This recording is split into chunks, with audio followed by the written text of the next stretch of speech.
बिस्मिल्लाहिर्रहमानिर्रहीम। अस्सलामु अलैकुम वरहमतुल्लाहि वबरकातुह। कुंज नकूश की इस वीडियो में हम आपको इस्मे इलाही व मतलब टूल का इस्तेमाल दिखा रहे हैं।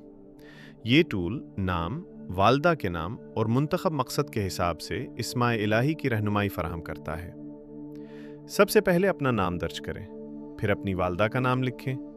उसके बाद ड्रॉप डाउन लिस्ट में से अपना मकसद सिलेक्ट करें, जैसे हुसूल रिस्क, हुसूल इल्म, सुकून क़ल्ब, शिफा या कोई और मकसद। अब एंटर बटन पर क्लिक करें। चंद लम्हों में टूल आपके नाम और मकसद के आदाद कैलकुलेट करके नतीजा दिखाता है।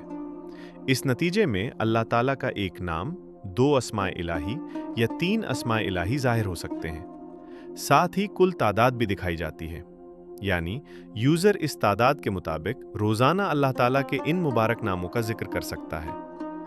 ये अमल अदब, नियत, पाकीज़गी, यकीन और दुआ के साथ किया जाता है। याद रखें, असल असर अल्लाह ताला के हुक्म, उसकी रहमत और अस्माए इलाही की बरकत से होता है। कुंज नकूश का मकसद ये है कि रूहानी रहनुमाई को एक आसान, खूबसूरत और डिजिटल अंदाज में आप तक पहुंचाया जाए। अल्लाह ताला हमें अपने पाक नामों की बरकत, दिल का सुकून, रिस्क में बरकत और खैर वाली ज़िंदगी अता फरमाए। आमीन या रब्बल आलमीन।